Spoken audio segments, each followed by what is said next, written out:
Olá pessoal, nessa aula de hoje vamos falar sobre os processos de transmissão do calor.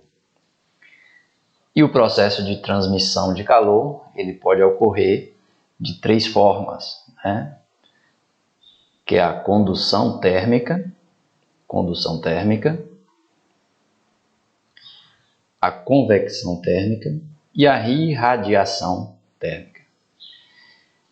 Nesta aula de hoje, a gente vai falar sobre o processo de condução térmica, certo? Vale lembrar que para que ocorra o processo de transmissão de calor, é indispensável haver uma diferença de temperatura, Então, só vai acontecer a transmissão do calor quando o corpo tiver dois corpos e exista uma diferença de temperatura entre eles. Então, no caso aqui, em que o meu corpo A está a uma maior temperatura do corpo B em relação ao corpo B, então teremos o nosso fluxo de calor, E a gente vai ver aqui a forma de condução, a forma em que esse fluxo de calor, essa transferência de energia vai acontecer, chamada de condução térmica.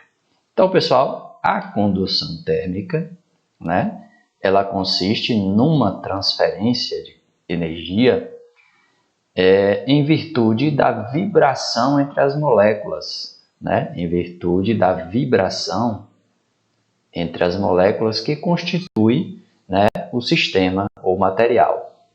Então, a vibração dessas moléculas ou dessas partículas, a vibração dessas moléculas ou partículas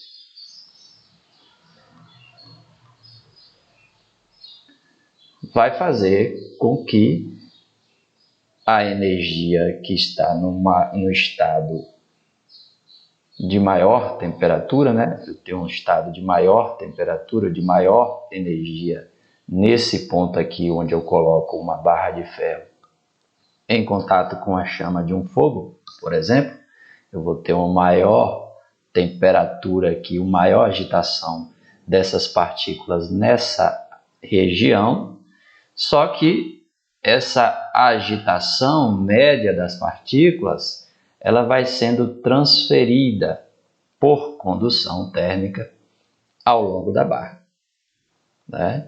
E está aqui o nosso processo de condução sendo exemplificado para vocês. Uma outra forma da gente enxergar isso seria como na figura aqui acima, eu estou colocando aqui a chama na barra de ferro à esquerda, e aqui nesse GIF, nessa animação, você consegue perceber maior agitação dessas partículas à esquerda, que vai sendo transferida por condução às partículas vizinhas, e assim a gente vai ter aqui a nossa transferência, o nosso fluxo de calor da esquerda para a direita. Observe essa barra de ferro. Aqui eu vou colocar ela na chama de um fogão, e a gente consegue enxergar aqui nesse GIF, nessa simulação, se a gente conseguisse dar um super zoom aqui, nesse momento eu estou dando um super zoom, e a gente conseguisse observar as partículas que compõem a barra de ferro, a gente ia ver o processo de condução acontecendo e aumentando assim a temperatura. Veja o termômetro à direita, medindo a barra de ferro, a temperatura da barra de ferro, que nessa região à direita estava a 20 graus Celsius. Eu coloco ela na chama do fogão e, à medida que o tempo passa, esse fluxo de calor é transferido da esquerda para a direita, aumentando assim a temperatura à direita também, certo? Então, pessoal, a gente viu aí, para a gente ter uma ideia de como esse processo de transmissão do calor por condução acontece, certo? A gente percebe que algumas substâncias, como a gente acabou de ver ali, essa barra de ferro, né? Essa condução, esse processo de transferência do calor acontece de forma muito rápida, né? E os metais têm essa propriedade, né? São denominados de bons condutores de calor, né? Por conta dessa condução acontecer de forma rápida. Alguns materiais têm essa propriedade, né? Onde esse fluxo de condução do calor vai ser rápido. Em outros materiais, esse processo é mais lento, né? É muito mais lento. E quando isso acontecer de forma mais lenta, esse material a gente vai denominar ele de isolante térmico, né? Assim como o metal é um bom condutor, a condução acontece de forma rápida. A lã, por exemplo, né? São materiais isolantes térmicos. O isopor é um exemplo de um material isolante térmico, né? Porque essa condução vai acontecer de forma mais devagar.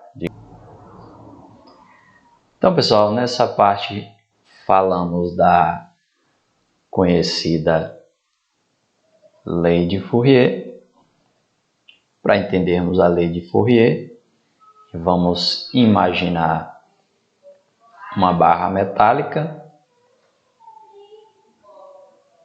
Então, eu tenho aqui uma barra. Essa barra tem uma largura, um comprimento L. Essa barra ela tem uma espessura, vamos imaginar que ela tem uma espessura, a largura dela, a espessura da barra. Essa espessura aqui, a gente vai ter uma área, né? E cujas extremidades dessa barra, a gente tem aqui dois sistemas cujas temperaturas sejam θ1 e θ2. Então, digamos que eu tenho aqui nessa extremidade um sistema com uma temperatura θ2 e na extremidade oposta, à direita, eu tenha um outro sistema com uma temperatura θ1. A partir do momento que existe uma diferença de temperatura entre esses dois sistemas, ou seja, se, por exemplo, a temperatura θ2 é uma temperatura maior que a temperatura θ1, haverá então a transferência, né? O fluxo de calor aqui do sistema cuja temperatura é θ2 para o sistema cuja temperatura é θ1. E é justamente esse fluxo de calor, né? Esse fluxo de calor que é ao longo da barra, que vai ser igual à quantidade de calor que é transferida, que atravessa aqui a nossa barra, num certo intervalo de tempo que a gente vai chamar de lei de Fourier. Então, a lei de Fourier, ela nos dá esse fluxo de calor, né? Esse fluxo de calor que vai acontecer, esse fluxo de calor, ele vai ser igual à quantidade de calor que é transferida, dividido pelo intervalo de tempo, certo? Essa quantidade de calor transmitida pelo intervalo de tempo vai ser o nosso fluxo de calor. A gente observa que para alguns materiais, né? Alguns materiais, esse fluxo acontece de forma mais rápida, enquanto que para outros esse fluxo acontece de forma mais lenta, né? E daí a gente tem materiais bom condutores de calor e materiais isolantes. Só que, além da propriedade do material, né, o fato dele ser isolante ou ser condutor de calor, existem outros fatores que interferem, né, nesse fluxo de calor, ou seja, nessa rapidez com que o calor é transferido de um material ou de um sistema para outro, certo? Então, quais seriam as outras variáveis? Por exemplo, se você considerar que essa barra tem um tamanho L,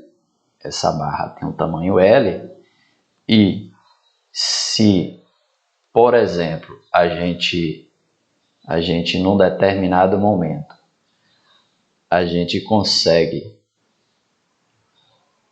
aumentar o tamanho de L, o que vai acontecer? Observe essa figura aqui. Se eu conseguir aumentar o tamanho de L, né, eu vou fazer com que esse fluxo de calor, né, se eu aumentar o tamanho de L, eu vou fazer com que esse fluxo de calor seja mais lento, né?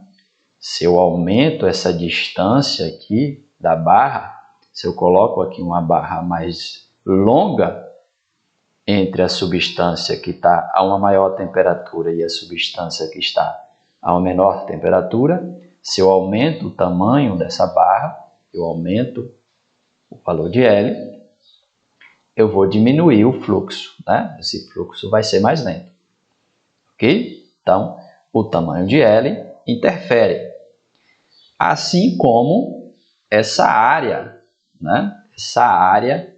Essa largura aqui de L, né? Essa área de L, ela também interfere, porque se eu tiver aqui uma barra mais grossa, digamos assim, essa área vai ser aumentada, e se eu aumentar essa área, eu facilito o fluxo de calor. Então, se eu aumentar essa área de contato entre as duas substâncias, entre os dois sistemas, eu consigo aumentar o fluxo de calor. Então, perceba que quando eu aumento a distância, a largura L, eu diminuo o fluxo de calor, né? Já quando eu aumento essa área, se eu aumentar essa área, eu facilito, ou seja, eu aumento o fluxo de calor. Assim como, mais uma propriedade que também interfere no fluxo de calor é essa diferença de temperatura, certo? Se eu tenho uma diferença de temperatura aqui de 100 para 0, eu vou ter um certo fluxo de calor. Agora, se eu aumentar essa diferença de temperatura, né? Se eu aumentar essa diferença, quanto maior for a diferença, se essa diferença é de 100, né? Afinal aqui 100 menos 0 é 100, mas se essa diferença for de 150, por exemplo, esse fluxo de calor será maior, né? Então, uma outra forma da gente intervir no fluxo de calor, variar o fluxo de calor, é aumentando a diferença de temperatura. Então, se a gente aumentar essa diferença, quanto maior for essa diferença de temperatura, maior, né, quanto maior for a diferença de temperatura, maior será o fluxo de calor. Então, essas variáveis interferem no nosso fluxo de calor. Ou seja, se eu aumentar a largura, se eu aumentar a distância, eu vou diminuir o fluxo, ok? Eu vou diminuir o fluxo. Se eu aumentar a área, se eu aumentar a largura aqui, eu aumento o fluxo. Assim como se eu aumentar a diferença de temperatura, eu vou também aumentar o fluxo de calor. Essas variáveis estão relacionadas, né? Então, a nossa lei de Fourier, ela serve para nos dar essa relação. Além dessas variáveis, área, diferença de temperatura e largura, a gente tem aqui um valor K, né? Um valor constante. Esse valor vai depender de cada material. Observe o seguinte, que o valor de K vai depender de cada material. É o chamado coeficiente de condutibilidade. K vai ser o nosso coeficiente de condutibilidade térmica, o valor de K, ele varia de material para material. Materiais onde o valor de K é maior, né, a gente vai ter uma condutibilidade térmica maior, né? O fluxo de calor, portanto, será mais rápido. Materiais onde o valor de K seja menor, né, a gente vai ter o inverso.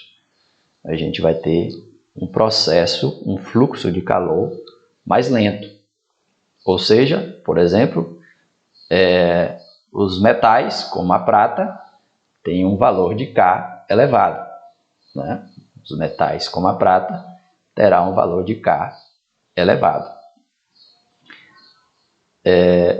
A lã teria um valor de K baixo, né? E isso tornaria a lã uma substância, um material, né, com baixa condutibilidade, ou seja, um isolante térmico, né? O ar é um excelente isolante térmico, justamente por ter um coeficiente de condutibilidade térmica muito baixo.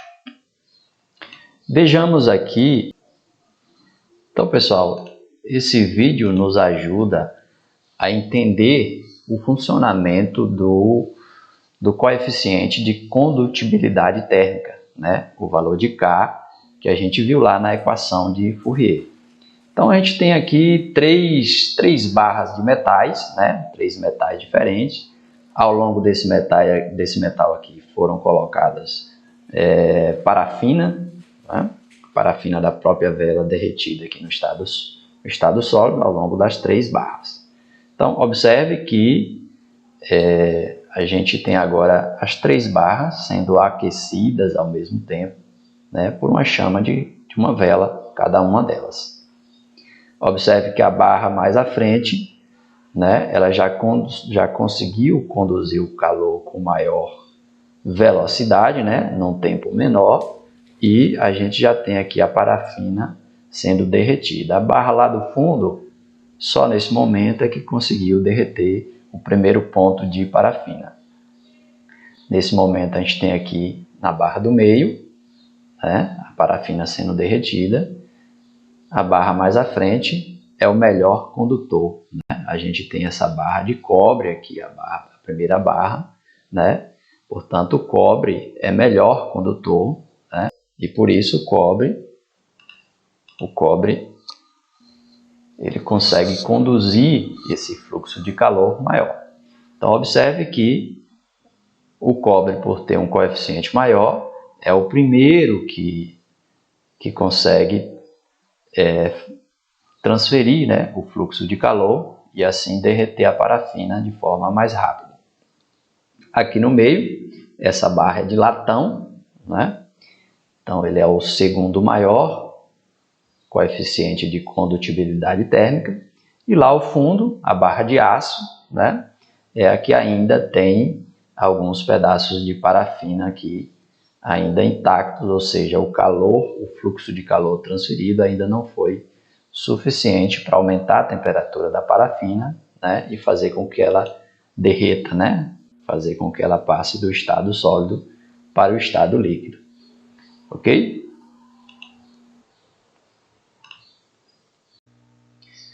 Ok, pessoal, vejamos aqui a aplicação, né, do processo de condução.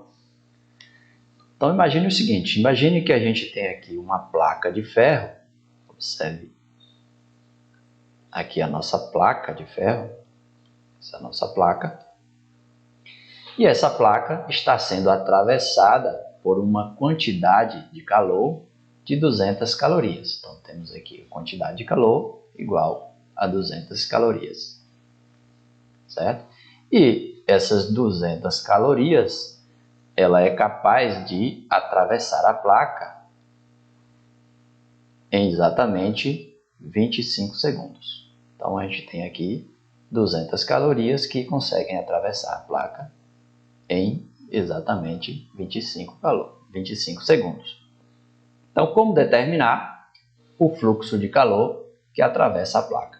Ora, o fluxo de calor que atravessa a placa vai ser determinado pela lei de Fourier, que diz que é a divisão entre a quantidade de calor e o tempo gasto para atravessar a placa. Simplesmente assim. Portanto, o nosso fluxo de calor será igual a 200, que é a quantidade de calor que atravessa a placa, dividido pelo intervalo de tempo, ou seja, 200 dividido para 25. 200 dividido para 25 vai dar exatamente 8, ou seja, serão necessários, atravessam 8 calorias para cada segundo.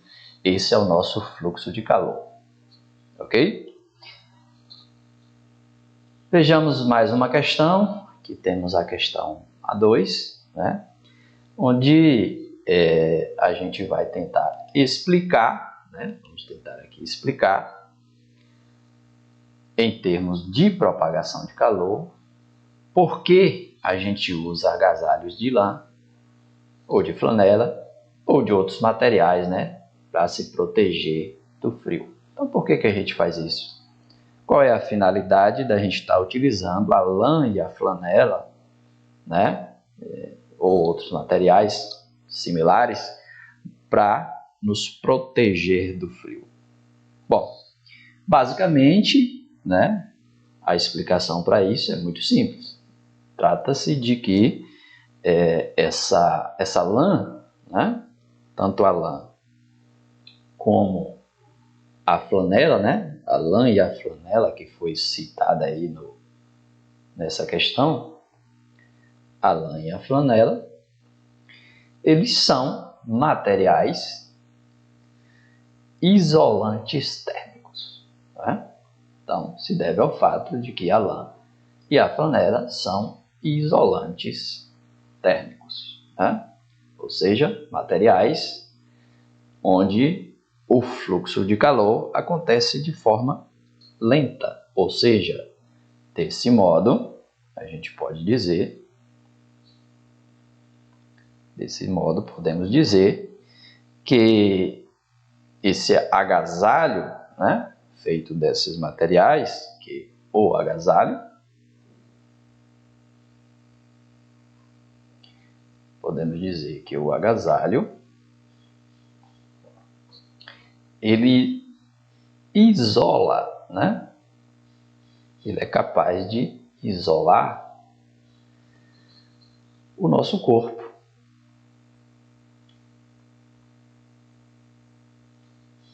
E ao isolar o nosso corpo, né, em comparação com o meio, né, o meio ambiente,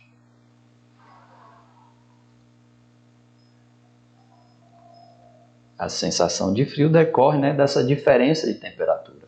Quando o meio ambiente está a uma temperatura menor do que a temperatura média do corpo humano, né, a gente começa a sentir frio. Então, a função do agasalho é isolar, né, manter o nosso corpo, né, fazer com que, ao isolar o meio ambiente em relação ao nosso corpo, a gente vai estar fazendo, né, com que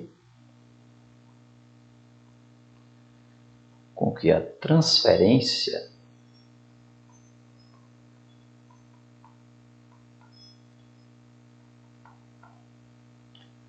transferência de calor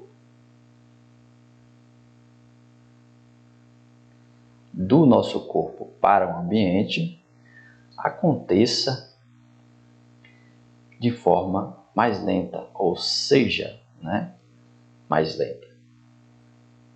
Então, daí, né, a função aí do agasalho, certo? Fazer com que esse fluxo, essa transferência de calor seja mais lenta. Ok? Questão 03, né? Nossa questão aqui de aplicação 03, aplicação 3. Digamos que em um mesmo ambiente quando a gente pisa no chão de ladrilho, imagine aqui o chão de ladrilho, né? Chão de cerâmica, né? Chão de ladrilho, essa parte aqui, sentimos uma maior sensação de frio do que quando a gente pisa no chão de madeira. Então, digamos que você estava aqui na escada, onde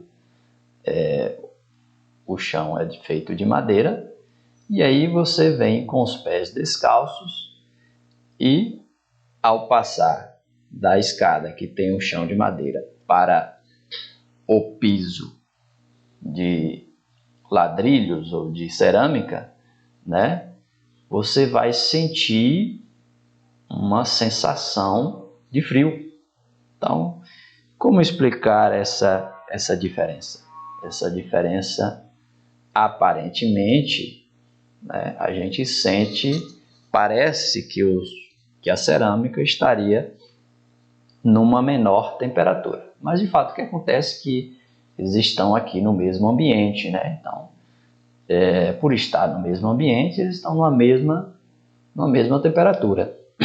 Mas a sensação que a gente tem, né? Aquela sensação que você tem, por exemplo, ao tocar na maçaneta da porta e tocar na madeira que compõe a porta, você parece, né? A sensação é de que a maçaneta estaria mais fria, assim como no nosso exemplo aqui do piso de madeira e do piso de cerâmica. Então, por quê? Né? Como é que a gente consegue explicar essa diferença de sensações? Bom, a diferença de sensações aqui entre a madeira e o ladrilho, né? A gente pode dizer que o ladrilho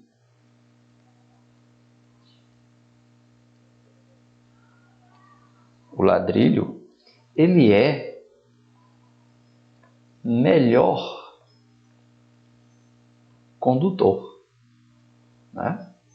Ele é melhor condutor. Por ele ser melhor condutor, o fluxo de calor do seu corpo para o ladrilho acontece de forma mais rápida, né? Por quê? Porque o ladrilho é melhor, a cerâmica é melhor condutor, né? É a melhor condutora do que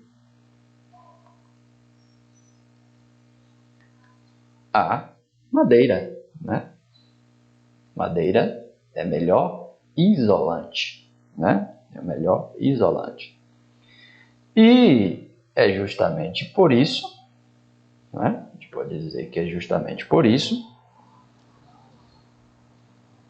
que o calor do nosso corpo ou dos nossos pés, né? O calor dos nossos pés transmite-se. Ele se transmite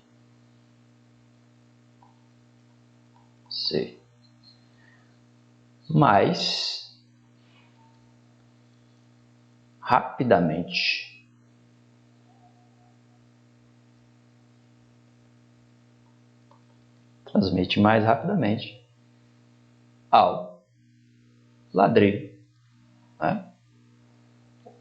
Ou ao piso de cerâmica, ok? Então essa transmissão vai acontecer, esse fluxo vai ser mais rápido, né? Com o ladrilho que é melhor condutor, ok? Para a gente finalizar essa parte aqui dos nossos exercícios de aplicação, exercício número 4, a gente tem aqui uma barra metálica, uma barra de metal, aqui temos a barra de metal, e o coeficiente de condutibilidade térmica é de 0,5, né? 0,5 aqui o nosso coeficiente de condutibilidade térmica. Temos aqui 80 centímetros de comprimento da barra. 80 centímetros é o quê? É o comprimento total da nossa barra, né? Aqui 80 centímetros é o valor de L, né? 0,5 é o valor de K. E a área de secção transversal da barra, né? Digamos assim, a espessura da barra aqui, né? A área, é de 10 centímetros quadrados, ok? De posse dessas informações e também sabendo que a barra está termicamente isolada nas laterais, ou seja, eu tenho aqui nas laterais uma substância isolada, né? Na lateral direita e na lateral esquerda, e sendo aqui conectada pela essa barra, né? Então eu tenho aqui duas substâncias, né? Trata-se de água, né? A água à direita, né? Está no estado de mudança de fase, né? Ela está no estado sólido, mudando para a fase líquida, ou seja, a 0 graus, né? A temperatura de fusão. E à esquerda, a gente tem água na forma de vapor, né? Ou água fervente, passando aí do estado líquido para o estado de vapor, ou seja, a 100 graus Celsius. Então, a gente tem aqui uma diferença de temperatura, né? Temos água aqui a uma temperatura θ2 e aqui temos água a uma temperatura θ1, onde θ2 é 100, ou seja, temperatura de 100 graus, e θ1 é 0. E essa diferença de temperatura vai fazer com que haja um fluxo de calor aqui, né? Uma transferência, uma transmissão do calor por condução. E o que a gente vai fazer aqui é justamente determinar esse fluxo, né? Qual é o fluxo de calor ao longo da barra, ok? A gente viu que o fluxo de calor é a quantidade de calor dividida pelo intervalo de tempo, mas também que o fluxo de calor pode ser determinado por K vezes a área vezes a diferença de temperatura θ2 menos θ1, isso tudo dividido pela largura, né? O comprimento da barra que separa aqui os dois sistemas, certo? E é justamente essa equação aqui que a gente vai aplicar para resolver aqui essa nossa questão, certo? Essa equação. Então, nós vamos fazer aqui a substituição, ok? Então, temos que o nosso fluxo de calor vai ser igual a o valor de K, 0,5, vezes o valor da área, que é de 10 centímetros quadrados, o valor da diferença de temperatura aqui, né, vai ser de 100 menos 0, né?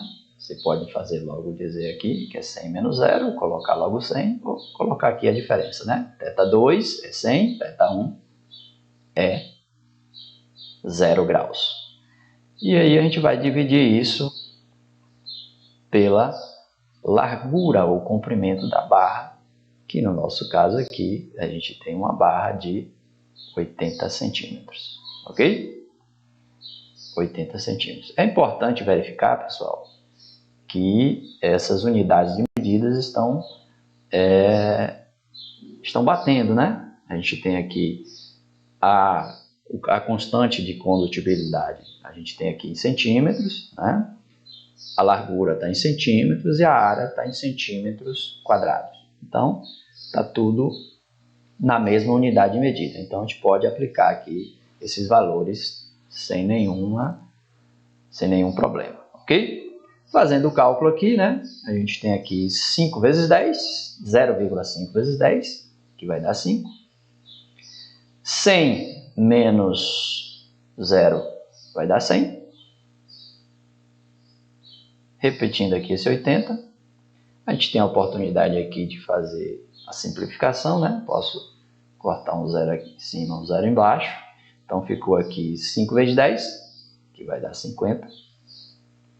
E 50 dividido para 8, né? 50 dividido para 8 vai dar aqui o nosso fluxo de calor igual a 50 dividido por 8, ou seja, se você faz aqui 50 dividido para 8, vai dar 50 para 8, dá 6, né? 6 vezes 8 dá 48, então resta aqui 2. 2 é menor que 8, vamos colocar um zero aqui, uma vírgula. 20 dividido por 8 vai dar 2. 2 vezes 8, 16. 16 para 20 sobra 4. 4 é menor que 8, a gente coloca um zero aqui. 40 dividido por 8 dá exatamente 5. Ok? Então, 50 dividido por 8, 6,25. Esse é o nosso fluxo de calor. 6,25 calorias para cada segundo. Ok, pessoal?